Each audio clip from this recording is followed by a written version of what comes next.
नमस्कार दोस्तों, एक बार फिर आप सभी का मैं स्वागत करता हूं अपने चैनल पर। और कुंडली ज्ञान की जो ये श्रृंखला है, बहुत अच्छे से आप लोग एंजॉय कर रहे हैं, मैं भी एंजॉय कर रहा हूं।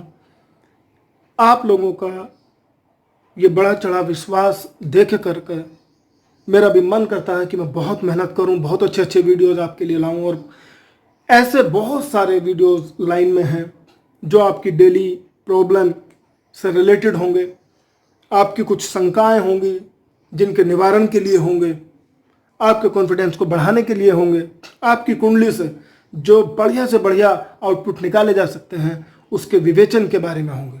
तो दोस्तों, अभी हमारी जो सीरीज थी, ये लेक्चर जो दूसरा मेरा है, नीच भंग राज योग का दूसरा लेक्चर है। इस पर आगे भी हम चाहे तो लेक्चर बना सकते हैं, वीडियो बना सकते हैं, लेकिन ये मैं आपसे वादा कर चुका था कि नीच भंग राजयोग के कुछ मैं एग्जाम्पल आपको दूंगा, जिसमें मैंना नाम लिया था अमिताभ बच्चन का, सचिन तेंदुलकर का, और दो में ऐसी कुंडलियां जो मेरे पास विवेचन के लिए आई थी, मैं उनका एग्जाम्पल आपको देकर करके समझाता हूं। और सबसे बड़ी बात, आपके सामने साथ ही साथ ये पुराना चार्ट भी रखता हूं कि कितनी 8 ये कंडीशंस दी हुई थी नीच भंग राजयोग की। तो आइए शुरू करते हैं दोस्तों।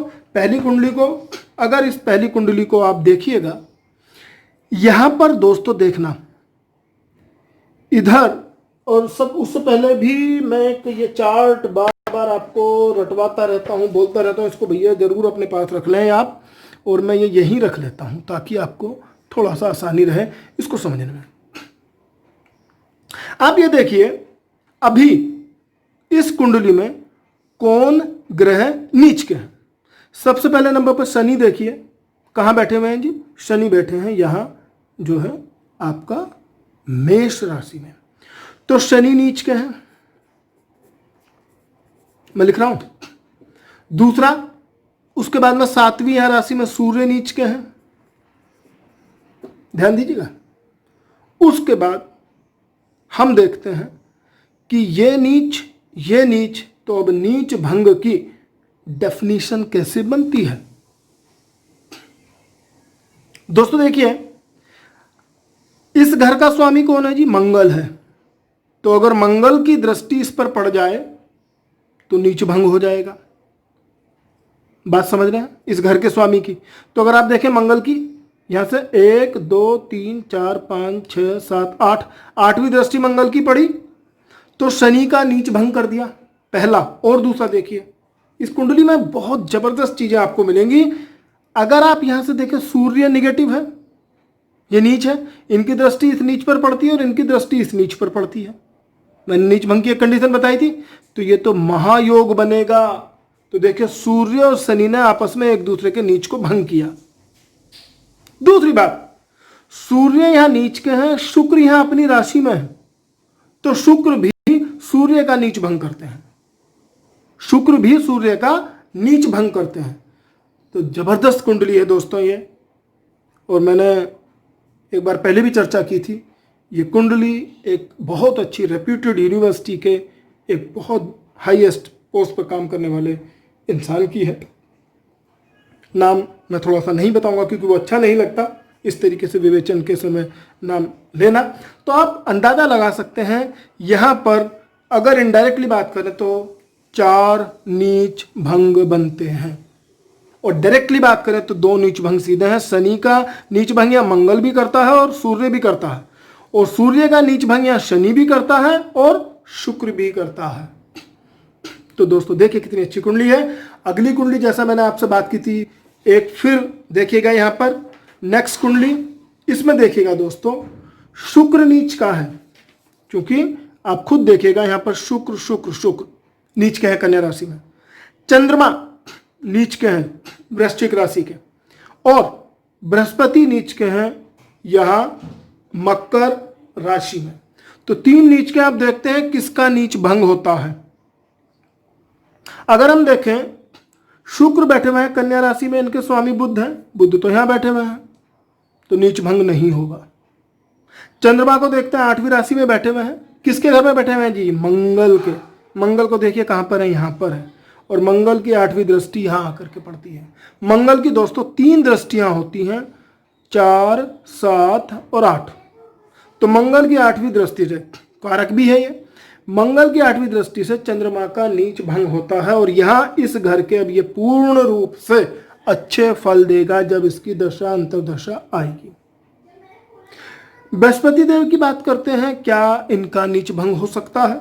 ये शनि की राशि में बैठे हुए हैं, समझ, शनि की राशि में बैठे हुए हैं। शनि कहाँ बैठे हुए हैं? यहाँ बैठे हुए हैं। तो देखते हैं शनि की जो दृष्टियां हैं 3, 7, 10 होती हैं। 1, 2, 3, 4, 5, 6, 7, 8, 9, 10 नहीं करेगा। तो 3, 7, 10 शनि की दृष्टियों में नहीं आता है। इसका मतलब ये नीच के ही रहे, यहाँ पर शुक्र नीच के रहे और चंद्रमा का नीच भंग हो गया है। नवमांश कुंडली मैंने एक एग्जांपल और बताया था, पर देखिए काफ़ी लंबा हो जाएगा फिर अगर मैं ऐसे चलूँगा। अगली कुंडली पर आते हैं। ये हमारी इंडस्ट्री के महानायक माननीय अमिताभ बच्चन जी की कुंडली है और आप देखिएगा यहाँ पर मैं इस कुंडली के बारे में डिस्कस करना चाहूँगा आप लोगों से, वही फिर आप रखिए। देखिए अमिताभ बच्चन जी का मैंने पहले भी जिक्र किया था, इनकी कुंडली में विपरीत राजयोग भी है। शनि बहुत अच्छी कंडीशन में इनका बैठा हुआ है, बहुत ज़बरदस्त है। अगर कुंडली कोई देखिएगा तो उसमें पाएंगे कि शनि की डिग्री भी बहुत अच्छी है। लेकिन बृहस्पति यहाँ उच्च का बैठा हुआ है इनका कर्क राशि में, ठीक है, आप देख सकते हैं। वो अलग बात है कि त्रिक भाव में बैठा है, लेकिन हम अगली जो चर्चा करते हैं, हमारा मेन उद्देश्य है नीच भंग का। यहाँ आप 8वें घर में देखिए बुध उच्च के होकर के बैठे हुए हैं, आप ध्यान दे रहे हैं, बुध यहाँ उच्च के होकर के बैठे हुए हैं, ठीक है। और अगर आप देखें यहाँ पर सूर्य है, शुक्र है, मंगल देव है, बुध उच्च के खुद होकर के बैठ गए हैं। अब हम देखना ये चाहते हैं कि इसमें और कोई स्थिति ऐसी बनती है जी। आप देखिए बुध जब उच्च के हैं, शुक्र यहाँ नीच के बैठ गए हैं। आप बात समझ रहे हैं मेरी बात? शुक्र यहाँ कन्या राशि में नीच के बैठते हैं, तो बुध और शुक्र नीचे बैठ एक साथ होकर के बैठते हैं, तो ये नीच भंग राजयोग है और ये जबरदस्त राजयोग है जी। 8वें घर में ये है यहाँ पर, ठीक है। दूसरी चीज ये है कि ऐसा जो जातक होगा पराक्रमी होगा, मेहनती होगा, मंगल और सूर्य इनके साथ बैठे ही हुए हैं, तो हर तरीके से जबरदस्त इस कुंडली में नीच भंग राजयोग इनका। विपरीत राजयोग का भी एग्जाम्पल था, शनि बहुत अच्छी कंडीशन में है, लेकिन मैंने पहले भी जिक्र किया था विपरीत राजयोग वाले, नीच भंग वाले, ये लोग बहुत मेहनती, बहुत संघर्षों के साथ आगे आकर के काम करते हैं। ऐसे ही मैं और कुंडली तो बहुत ज़्यादा नहीं बता पाऊंगा दोस्तों। रजनीकांत का भी केस है, ऐश्वर्या राय का केस है, लेकिन इन लोगों ने मेहनत की, तब ये अपने दम पर वो इनको भाग्य ने भी सहारा दिया। इनके उस समय स्टार्स जो वो काम करने थे काम किया और आज देखिए वो कहाँ पर है। एक कुंडली में यहाँ पर डिस्कस करना चाहूँगा, सभी जानते हैं मास्टर ब्लास्टर सचिन तेंदुलकर की। यहाँ भी इनकी कुंडली में नीच भंग का एक एग्जाम्पल मिलता है।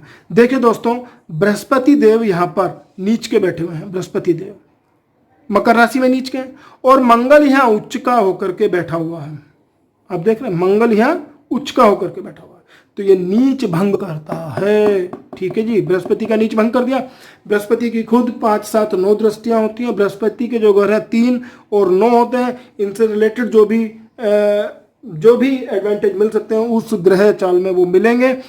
दूसरी चीज मैं बता दूं, सूर्य इनकी कुंडली में उच्च का होकर के बैठा हुआ है, हालांकि बुध नीच का है, लेकिन वो हमारे लिए एक मटेरियल चीजें हैं। हम यहाँ बात कर रहे हैं कि नीच भंग बना इनका, विपरीत राजयोग बनता है इनका।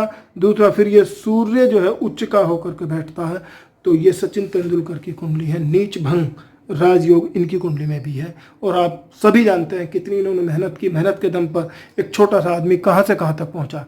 तो ये है कमाल कुंडली में। जब आप अपने योग देखते हैं, उसके हिसाब से आप मेहनत करते हैं, तो दोस्तों आप अपने लक्ष्य को भी अचीव करते हैं। मैं केवल इतना ही कहना चाहता हूँ, आप मेहनत करिए, जरूर जानकार पंडित को अपनी कुंडली जरूर दिखाइए, अंधविश्वास बिल्कुल मत कीजिए, लेकिन वो सही प्लेसमेंट, सही तरीका, सही समय देख करके बता दें, उसके हिसाब से आप सटीक अगर मेहनत करेंगे तो आप रिजल्ट जरूर पाइएगा। मेहनत के बगैर तो कुछ भी नहीं है, लेकिन अगर भाग्य का ये पता चल जाए कब उदय होगा, तो आप अपनी मेहनत उस समय तक करते रहिए। इन्हीं शब्दों के साथ मैं अपनी वाणी को विराम दूंगा। नमस्कार दोस्तों, जय गुरुदेव।